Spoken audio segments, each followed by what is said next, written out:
வணக்க நண்பர்களே, இந்த வீடியோவில் நம்ம என்ன செய்தி பார்க்க போகிறோம்னா, தீயில கருகி 60 வயது மூதாட்டி கைகளில் வாயிலையும் இருந்த மர்ம வயர் மகனிடம் துருவி விசாரணை. இணையதளத்தில் வைரலாகும் செய்தி. வாங்க என்ன தகவல் என்ன செய்தின்னு இந்த வீடியோவில் விரிவாக பார்க்கலாம். அதற்கு முன்னாடி முதன்முறையாக நம்ம சேனலை ஃபஸ்ட் டைம் பார்க்குறீங்கன்னா சப்ஸ்கிரைப் பண்ணாதவங்களாம் சப்ஸ்கிரைப் பண்ணிக்கோங்க. பெல் பட்டன் சிம்லமைக்கு நம்ம சேனலோட நோட்டிஃபிகேஷனை எனபிள் பண்ணிக்கோங்க.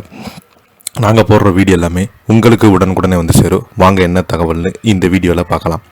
மத்திய பிரதேச மாநிலம் தாமோ மாவட்டத்தில் 60 வயது மூதாட்டி ஒருவர் வீட்டில் ஏற்பட்ட தீ விபத்தில் உயிரிழந்து போயிருக்கிறாங்க.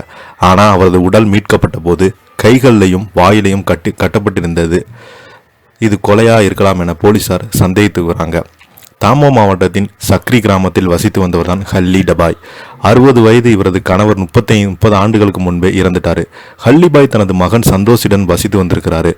கடந்த சனிக்கிழமை நள்ளிரவு இவர்களது வீட்டில் திடீரென தீப்பிடித்திருக்கிறது. இது குறித்து சந்தோஷ் கிராம மக்களுக்கு போலீசாருக்கும் தகவல் கொடுத்திருக்கிறாங்க. போலீசார் சம்பவ இடத்திற்கு வருவதற்கு வீட்டின் கூரை இடிந்து விழுந்து மூதாட்டி ஹல்லிபாய் உள்ளே சிக்கி கொண்டிருக்கிறாங்க. ஞாயிற்றுக்கிழமை காலை தீயணைப்பு மற்றும் மீட்பு படையினர் இடிபாடுகளை அகற்றிய போது மூதாட்டியின் உடல் மீட்கப்பட்டது. அப்போது அவரது கைகளும் வாயும் கயிறால் கட்டப்பட்டிருப்பதை கண்டு போலீசார் அதிர்ச்சி அடைந்திருக்கிறாங்க. தீ விபத்தில் சிக்கிய ஒருவரின் உடல் இப்படி கட்டப்பட்டிருக்க வாய்ப்பில்லை என்பதால் இத்திட்டமிட்ட கொலையாக இருக்கலாம் என சந்தேகிக்கப்படுகிறது. இந்த சம்பவம் நடந்தபோது வீட்டில் தாயும் மகனும் மட்டுமே இறந்திருக்கிறாங்க. இது குறித்து கிராம மக்கள் கூறியது, சந்தோஷ் போதைக்கு அடிமையானாங்க. வேலைக்கு செல்வதில் வீட்டில் தீப்பிடித்த போது அவங்க மட்டுமே காயமின்றி தப்புவது வெளியே வந்துட்டாங்க. ஆனால் தன் தாயை காப்பாற்ற எந்த ஒரு முயற்சியும் செய்யலை. மூதாட்டியில தீயில் கருகிறப்பதற்கு முன்பே கொல்லப்பட்டாரா அல்லது கொலை செய்வதற்கு விபத்து போல காட்ட வீட்டை யாராவது தீயிட்டு கொளுத்தினார்களா என்ற கோணத்தில் போலீசார் விசாரித்து வருகிறாங்க. தற்போது சந்தேகத்தின் அடிப்படையில் மகன் சந்தோஷிடம் போலீசார் பார்த்தீங்கன்னா விசாரணை நடத்தி வருகிறாங்க.